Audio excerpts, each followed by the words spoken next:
première étape, c'est pouvoir démonter le tube et la fourche complètement. Donc on commence par le capuchon supérieur. Vous avez une bague qui vient soutenir la fourche. On continue à démonter ce qui vient presser le cintre.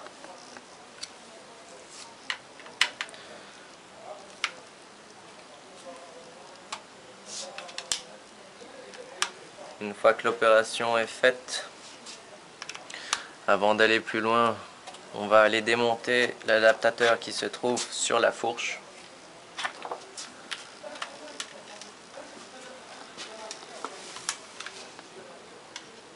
Pour pouvoir ensuite le replacer sur l'autre fourche. Donc une fois qu'on a démonté les vis de l'adaptateur, on pourra démonter la fourche complètement et pouvoir remplacer par une nouvelle. J'enlève les bagues. Faire attention maintenant au prochain niveau qu'une fois que je vais enlever la coupelle supérieure, la fourche va tomber au sol, donc soutenir avec une main et desserrer les vis qui maintiennent la coupole supérieure. Que ça soit ici sur une fourche double T telle que Boxer ou que ça soit sur une fourche simple type Reba ou autre, la procédure est la même.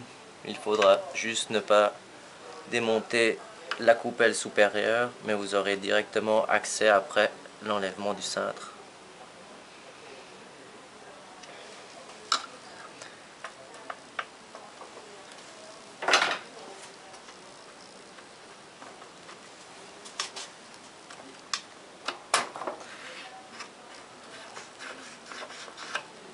Voilà, une fois que ceci est fait,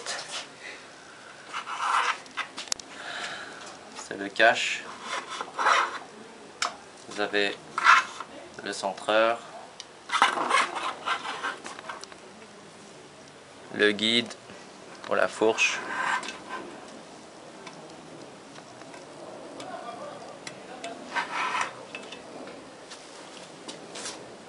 les caches poussières se trouvant juste en dessous.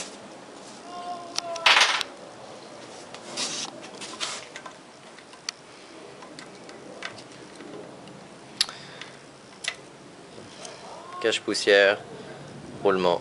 Ici le but de la manœuvre, comme j'ai déjà démonté préalablement, la fourche est remplacée, c'était vraiment de pouvoir changer les anciens O-rings qui étaient à cage à billes par des O-rings et des cuvettes avec roulement industriel, comme ceci, le roulement étant à l'intérieur. Je vais maintenant procéder à l'enlèvement des cuvettes supérieures et inférieures et on se revoit tout de suite. Vous prenez une chasse, vous l'introduisez à l'intérieur. Ici j'ai pris un ancien manivelle de pédalier et vous la sortez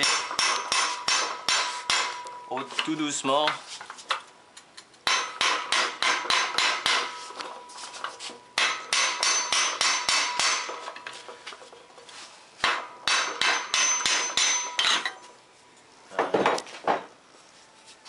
Et une fois que vous y êtes, presque,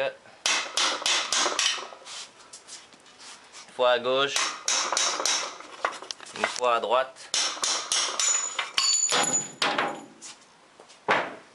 une fois que la cuvette sont sorties, vous préparez les nouvelles cuvettes.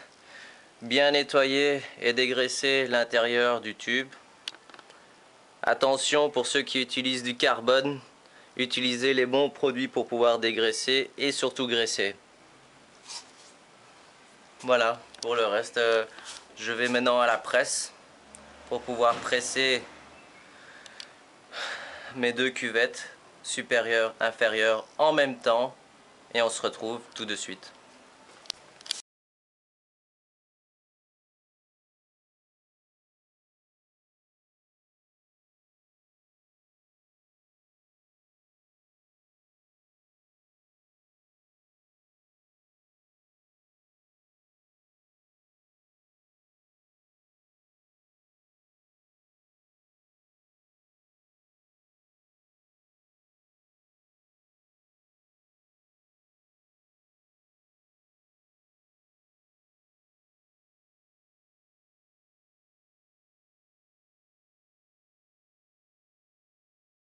Maintenant que les cuvettes sont démontées et qu'elles ont été repressées à la presse, je viens réintroduire la fourche à l'intérieur.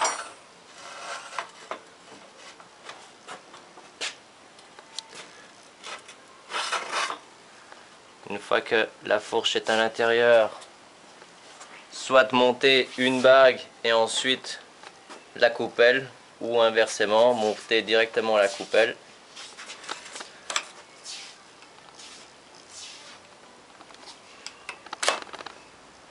Voilà, ici je suis trop bas.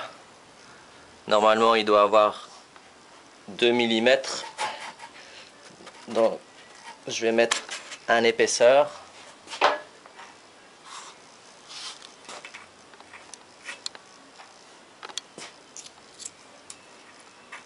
Une bague. Vous trouvez les bagues de 0,3, 0,6, 0,5, 1 cm jusqu'à 3. Ça il faut un peu chercher sur le web. Toujours possibilité de trouver. Ou via directement votre dealer préféré. Voilà, ça c'est bon. Je pourrais encore avoir une autre un peu plus haut, mais comme ça c'est parfait. Pour que la fourche ne tombe pas, je vais resserrer juste une vis. C'est juste pour que la fourche soit maintenue. Le réglage, je le ferai juste après.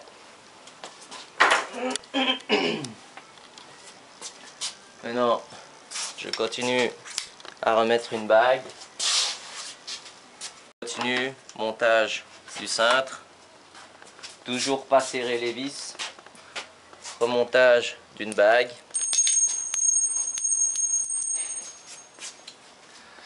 Toujours remontage d'une bague. Il faut toujours avoir un petit espace au-dessus pour la simple raison de pouvoir bien presser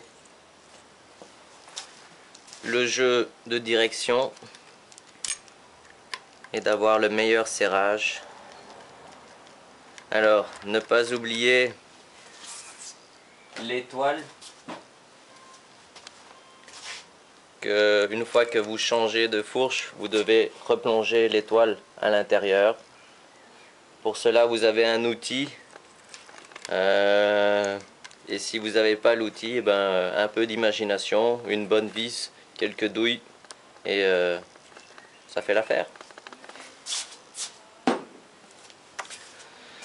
Voilà. Une fois que vous avez passé le tout, remontez l'étrier de frein, remontez la roue et on se récupère tout de suite pour le jeu de direction, comment le régler. Pour pouvoir serrer le jeu de direction qui va se trouver dans le tube, redesserrez toutes les vis de soutien. Ici j'en avais juste serré une au niveau de la coupelle, mais celle-ci, celle-ci et les deux qui sont montées pour pincer le cintre au tube du pivot. Une fois que toutes les vis sont lâchées au niveau supérieur, il ne vous reste plus qu'à régler votre jeu avec l'écrasement de la vis supérieure dans l'étoile.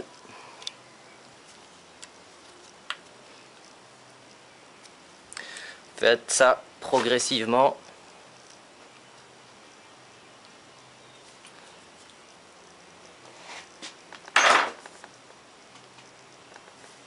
Il me reste un chouïa de jeu.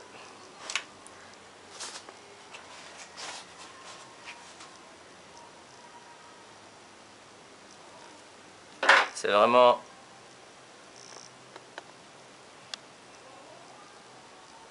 petit à petit. Voilà, je ne sens plus rien.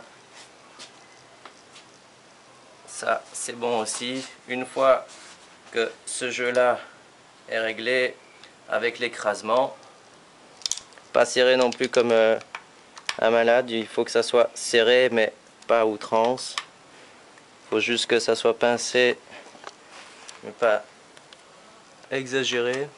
Si vous avez des inscriptions écrites en Newton-mètre, essayez de respecter les Newton-mètres qui sont écrits. Ici j'en ai pas, donc c'est au feeling.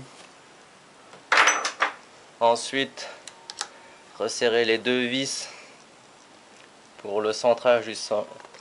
Donc regardez l'alignement du centre avec le centre du pneu. Et une fois que vous l'avez, vous n'avez plus qu'à serrer une, serrer l'autre.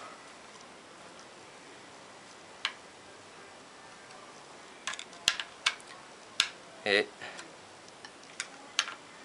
la bague ici ne doit plus être touchée. Voilà. Votre fourche est montée, remplacée, un coup de nettoyage et vous pouvez aller rouler. Voilà. Au plaisir, à la prochaine.